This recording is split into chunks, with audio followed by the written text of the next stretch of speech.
John?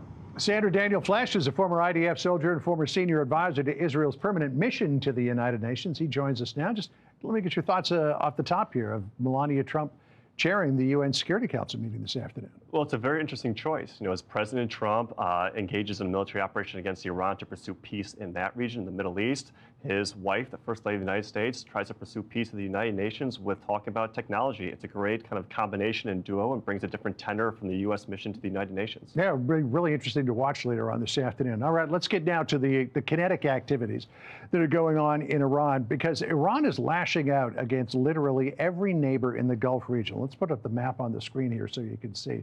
I mean, all the way from Israel, Jordan, there are U.S. bases in Jordan, Kuwait, Qatar, Bahrain, the United Arab Emirates. It hasn't actually struck Oman yet, though it has hit a couple of ships that were just off the shore of Oman.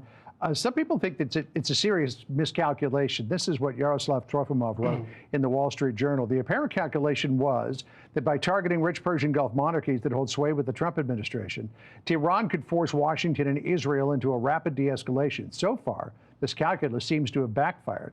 Gulf states, rattled by volleys of Iranian drones and missiles targeting their hotels, ports, and airports, are concluding the Iranian peril must be confronted. I mean, Iran really seems to have shot itself in the foot here.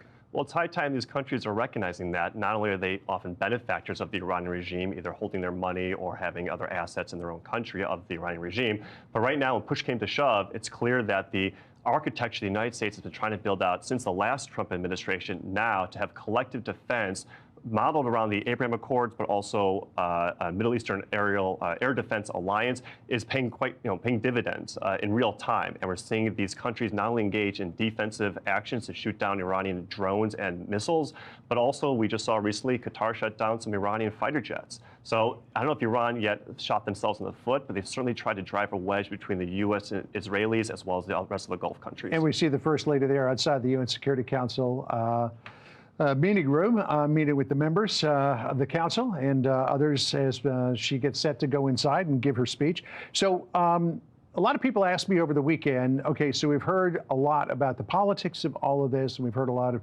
analysis of what is coming in the future in terms of how long this is going to last. But people have said, well, what's being hit? We see a lot of video of the launchers being taken out, stop ballistic missiles from firing. What's being hit? To what extent is it being hit, and what's the immediate goal here? So the administration has outlined at least 4 different target bases, and that's the administration in conjunction with the Israelis. One is, as you mentioned, their missile launchers, because Iran can only send their thousands of missiles if they have the capabilities to deliver them. Yeah. And right now, Israel estimated they've destroyed about 50% or 200 of those launching capabilities. Secondly is the nuclear sites. There's other ones that can be targeted and hit as well. Third, that the Trump administration added just recently is the Iranian Navy to make sure they do not shut down the Strait of Hormuz to threaten global. And they've sunk a number of ships. They have. They don't want to threaten global energy markets. Regime sites as well. The Israelis just released or announced that the strike that opened the war right now to take out 40 Iranian leaders happened inside of 40 seconds. So there's a number of targets that can still be hit over the ensuing couple of weeks as the president outlined the estimated length of this campaign. Right. And then the other big question a lot of people have is what comes next? The president decapitated the top 49 leaders in Iran, with one notable exception, Ali Larijani. The president said we budgeted 4 weeks to do this. We did it in an hour. Other people have said 40 leaders in 40 minutes. That's how quickly Israel took them out. But Ali Larijani, let's put up a picture of him here so folks at home can play along with this game of who's going to take over Iran. He seems to be emerging as the guy who's doing all the talking right now. Might he take over Iran? Because he's a hardliner. A lot of people say he might be worse than what we had already. Well, in this game of musical chairs, there are a few people left with seats to sit upon after the first salvo took out the 40 leaders.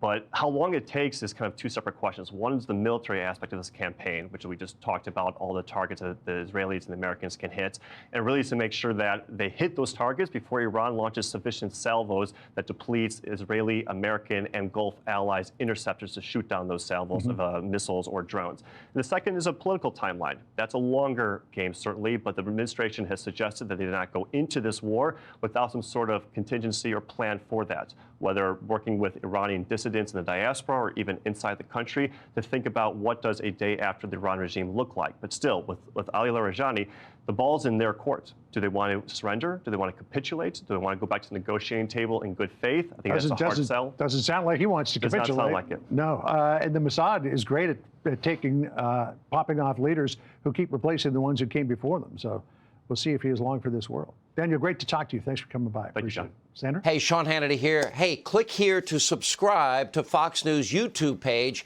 and catch our hottest interviews and most compelling analysis. You will not get it anywhere else.